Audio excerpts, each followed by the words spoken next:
A man has gone on trial accused of killing a teenager from Essex 18 years ago. Peter Tobin denies the murder of Dinah McNichol, who lived at Tillingham near Malden. The jury in Chelmsford has been told Tobin is already serving a life sentence for the murder of a 15-year-old girl. 18 years after his daughter vanished, Ian McNichol was at court today to see the man accused of murdering her in the dock. Dinah McNichol vanished in 1991 after going to a music festival in Hampshire. She was last seen hitchhiking home. Peter Tobin, a 65-year-old handyman, denies killing her. Shortly after the jury was sworn in, the prosecution opening statement was made by William Clegg QC, and he told the jurors that Peter Tobin had already been convicted of the murder of Vicky Hamilton by a court in Scotland. The jury heard how 15-year-old Vicky Hamilton's body was found in the garden of a house in Margate where Tobin had once lived. Dinah McNichol's remains were found in the same garden. Jane Hunter, a friend of Dinah's at Chelmsford County High School, gave evidence today, and she described Dinah as outgoing, generous and kind-hearted. Back in 1991, David Tremlett, the man in the hat, hitchhiked part of the way home from the music festival with Dinah. No one she knew ever saw or heard from her again. Dinah's father said he would be in court for every day of Tobin's trial, expected to last until Friday. Gareth George, BBC Look East. The bodies of an elderly man and woman have been found by the police in Essex. Officers were called to a house on Shopland Road in Rochford this morning. They found the body of an 81-year-old woman with gunshot wounds. A 78-year-old man was found in a small lake nearby. Hundreds of people demonstrated in Newmarket this lunchtime against plans for a big development close to the town centre. 1,200 homes and a retail centre are planned near Fordham Road. The land belongs to the Earl of Derby, but local people and the racing community say it will wreck the character of the town. Newmarket is already congested as it is with traffic and people, and we are aiming for Newmarket to be preserved as a headquarters of racing and not become a dormitory town for Cambridge. Another huge wind farm is on the way off our coast. And as the contracts were handed out today, a company from Cambridgeshire emerged as a big winner. The London Array off the coast of Essex will cost £2 billion. Coming soon off the coast of Essex, another big plan for green energy. The London Array will be the world's largest offshore wind farm to date, generating enough power for 750,000 homes. With 175 turbines, it will be built about 12 miles off the coast, and the first phase brings with it £2 billion worth of contracts. One, worth £15 million, was awarded today to this firm at Littleport near Ely. JDR will make the cables to link the turbines together at sea. This is a great opportunity for JDR's order book now, which now stretches out for the next 18 months. And will provide security of employment for most of our employees during that period. It's the longest ever order book that we've had, and we're very proud of that.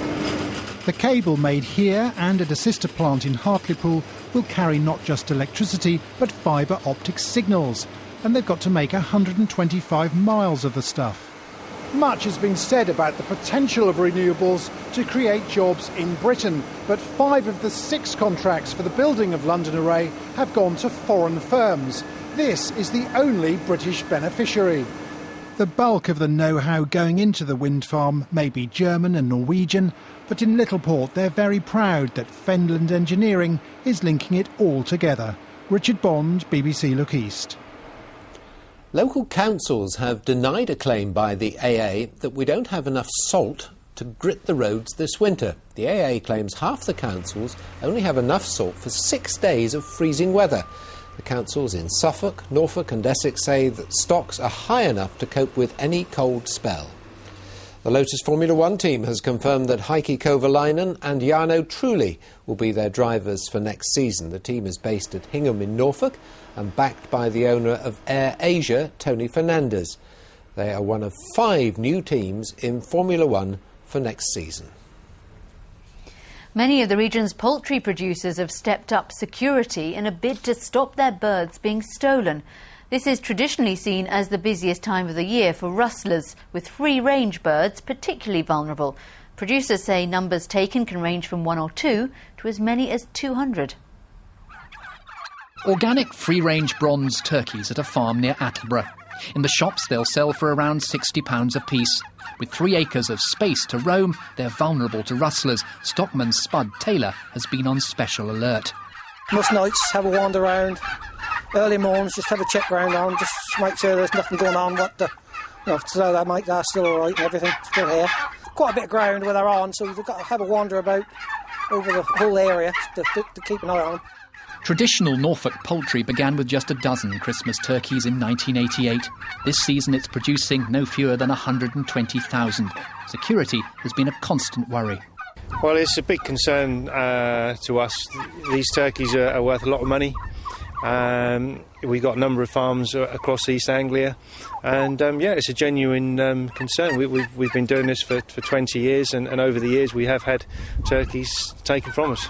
Tonight these birds have left the fields and are on their way to the Christmas dinner table. The bad news, when the numbers were totted up, more than 100 were missing. Kim Riley, BBC Look East, South Norfolk.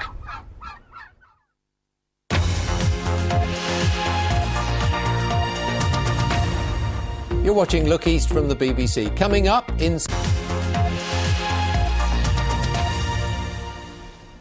She's taught more than 13,000 people to swim over the last 35 years. But until now, Doreen Adcock has kept a fairly low profile. Doreen is 72, she lives in Milton Keynes, and last night she was centre stage at the BBC Sports Personality of the Year Awards on national television.